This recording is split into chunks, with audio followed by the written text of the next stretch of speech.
Hi everyone, this video is a Desmos art project tutorial in case there's anything from class that you don't remember or need to reference later.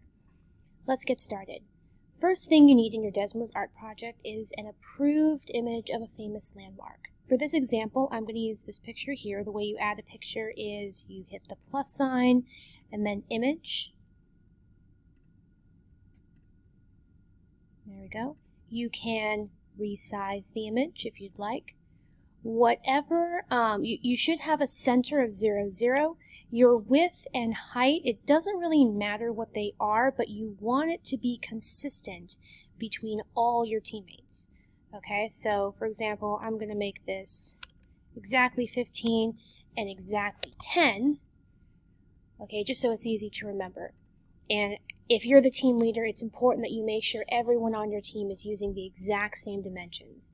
Okay, so maybe double check on that every once in a while, because if you accidentally move it or something, you want to make sure that it's the same as everyone else's. Otherwise, the equations you create will not match the project that you submit, and you'll have to start those equations over, unfortunately.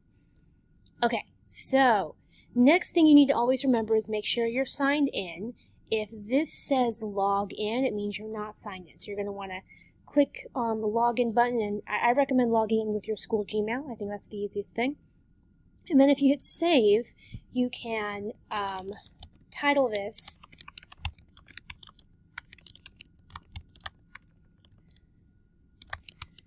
team number whatever, okay, or maybe whatever number you want to put, okay? And then you're going to want to save periodically just to make sure it's saved.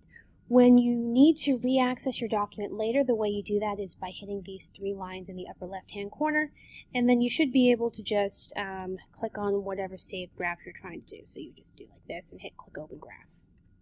And as long as you're saving regularly, all your changes should be saved. Please, please, please make sure you save. It does not save automatically. Additionally, please remember that this is not a collaborative document. The changes you make to this document, your teammates don't see, even if they have the link. Every time you click on a Desmos link, a new link is created. It's kind of like when you make a copy of a Google Doc or a Google Sheets or something like that. So whatever equations you create, make sure you give them to your team leader so that they appear in the final project. And another reason why it's super important that your width and height remain the same, just make your center 0, 0 so it's easy to remember. Okay, I'm going to show you guys how to make a few lines. Actually, before I do that, let me show you how to make the folders. So your project should contain 4 folders. The way you add folders is like this, plus sign, folder. So you should have a positive slope, negative slope, 0 slope, and undefined slope. Okay.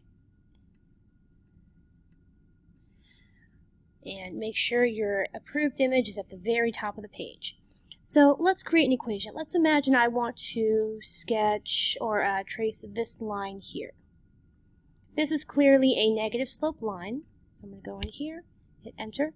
I first need to come up with my 2 points. Oops. So the way I do that, I think the easiest way to do this is with sliders. If you hit x equals 0, enter, you're going to see this slider that you can move around. And then if you hit y equals 0, you have this other slider that you can move around. So when you're trying to figure out what that point is, the easiest way to do that is with sliders. So clearly this point is 2.45. And you can confirm that by putting in the point, and a dot should appear.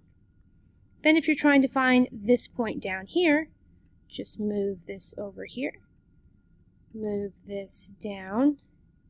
This point appears to be, I think it's kind of in between that.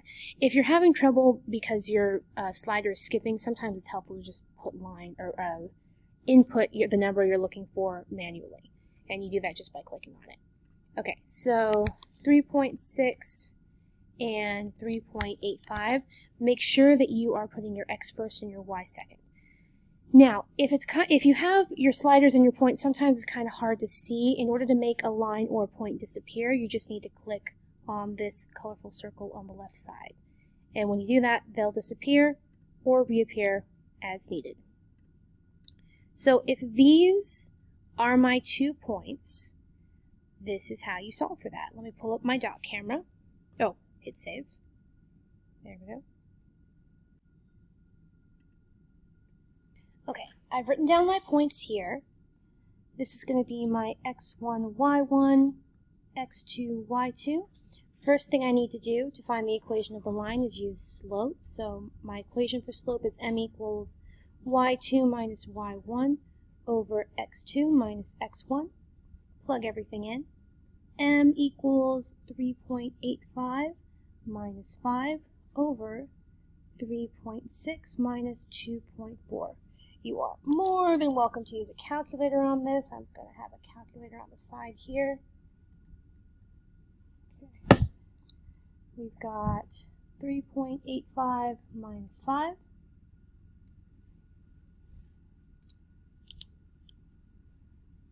Negative 1.15 divided by 3.6 minus 2.4. Okay, I have this lovely decimal. Actually, let me do this real quick. Since I wrote the numerator, let me write the denominator. 3.6 minus 2.4 is 1.2. Okay, and then when I divide these, negative 1.15 divided by 1.2, I get this. Alright, now, you really don't need that many decimals. I'm just going to put 4 decimals. 4 decimals really is enough. You don't need to go beyond that. If you prefer to use fractions, you could convert this to a fraction, but it's not necessary. Alright, then we're going to use point slope form. y2 minus y1 equals m times x minus x1. You're going to plug in x1, y1, and m, and then convert it to slope-intercept form. Here's my m, here's my x1 and y1. You could use this point, but I'm just going to use this one because it's, I don't know, just because I picked that one. Plug everything in. Y minus 5 equals negative 0.9583. X minus 2.4. Okay, I'm going to distribute this decimal. Y minus 5 equals, oops, I activated my calculator, negative 0.9583 times negative 2.4. Okay, so now I've got negative 0.9583x plus 2.2999. Okay, now I'm going to add 5 to both sides. And I get y equals negative 0.9583x plus 7.2999. And that is my equation. Now I need to figure out my bounds. Your bounds are going to be your x's. You need to figure out which x is lower. In this case, it's 2.4. You're going to have 2.4 is less than x is less than 3.6. So that's going to be the domain of your equation.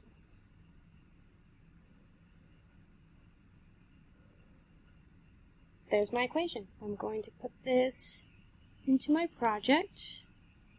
Okay, so negative slope, I've got y equals negative 0.9583x plus 7.2999. Looks like my line is right where I want it to be. Now I just need to add my bounds. 2.4 is less than x is less than 3.6 is my domain. There we go. So there's my line. It's a negative slope line because m is negative. Let's do a positive slope. Let me see here. How about let's do this line here. Actually, let's connect it. Let's do this line here. Okay, so I already have this point. I can get rid of that point there. Here's my first point. My other point is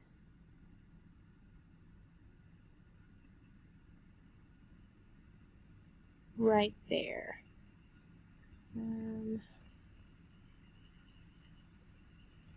Yeah, I think that's about right. Okay, so my second point is going to be 3.2, comma 1.85. Once again, please remember to put your x first and your y second. Once I do that, these sliders are kind of distracting, so I'm just going to make them disappear. Here are my 2 points. And, okay, so then I just need to come up with the equation of the line between these 2 points.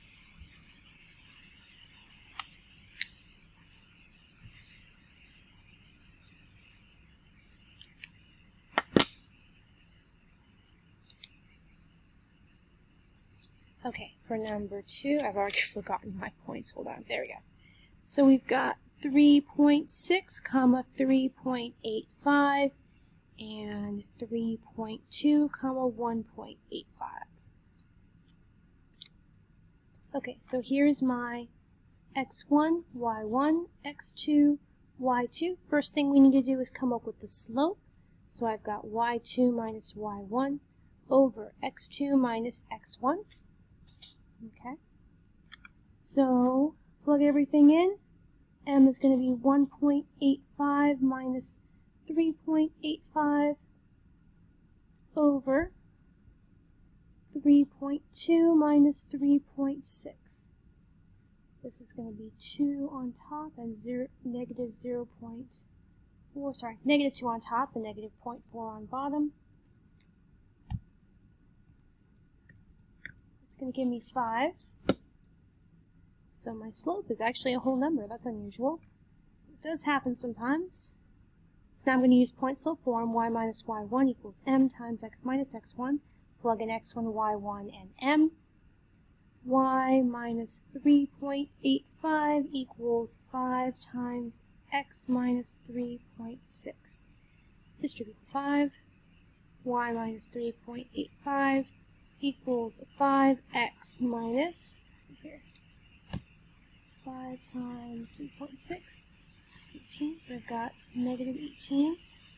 Add 3.5 to both sides. Sorry, 3.85.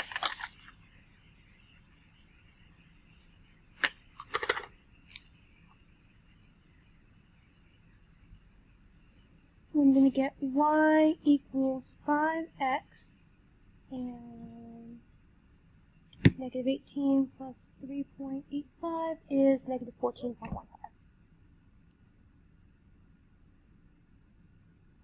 And once again, my domain is going to be my x's. 3.2 is lower, so I've got 3.2 is less than x is less than 3.6. 3.2 is less than x is less than 3.6.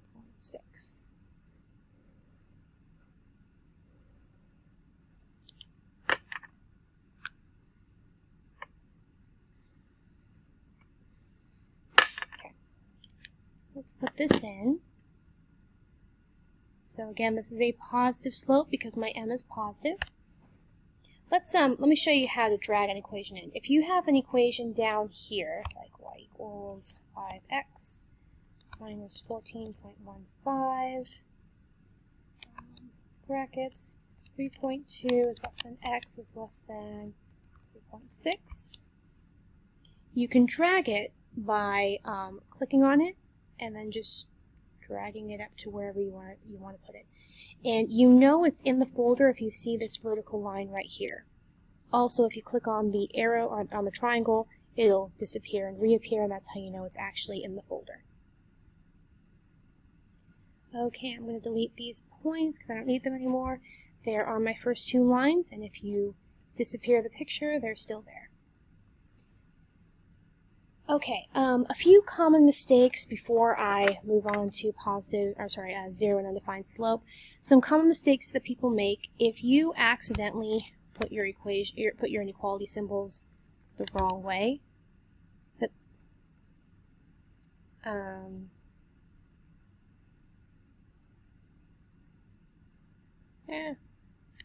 Actually, this is another common mistake. If you accidentally put your inequality symbols the wrong way, you might end up with what looks like your correct line, but the domain is wrong. So make sure your inequality symbols are all facing the correct way. Also, please make sure your numbers are going from least to greatest. Desmos will work if you put it backwards, but you'll get points off for the project because the format, it needs to be from least to greatest in order to be correct. Okay. Let's see what else. Another common mistake is if you accidentally put your highest number on the left side and your lowest number on the right side, your line will disappear. So make sure, especially if you're using negative numbers.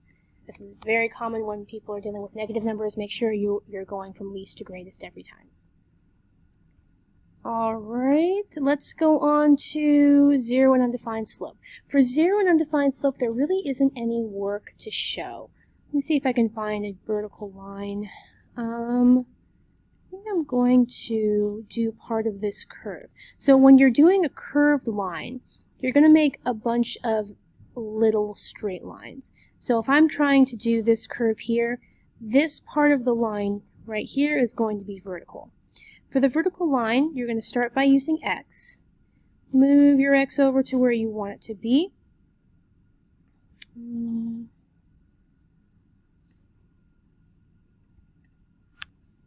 think right there. Alright, so my equation is going to be negative 5.35. And I want it to start here and end here.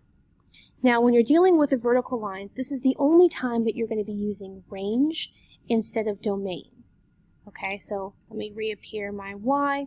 The bottom of my line is going to be there.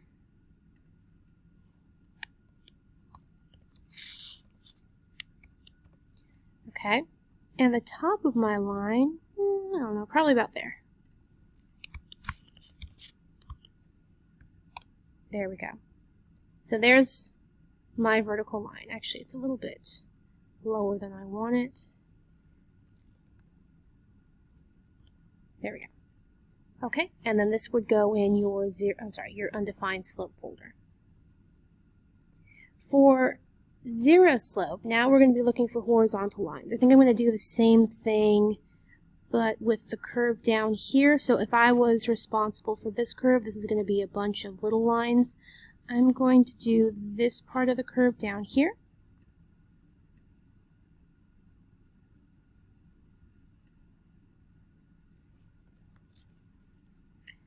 Okay. And then I'm going to use domain for my bounds. I think that's about right. So we've got negative 3.5 less than x. And then the other side of my bounds, probably about 3. Let's see what this looks like. Sorry, negative 3. That looks pretty good. Okay, so this would be my 0 slope. And once again, you know it's in the folder if you see this vertical line, and also if you hit the triangle, it should disappear or reappear. And don't forget to save. So this is what you're doing as a team to recreate this image. Okay, you're just going to keep doing that. Make sure you show your work for all positive and negative slope lines. You don't need to show your work for 0 and undefined slope. Okay, that's the end of this video. Thank you so much for watching. Please remember that that the grading rubric and all the project details are posted on Schoology. Please reference them if you need to, and ask me questions in class or email me if you think of any questions. Thanks so much for watching.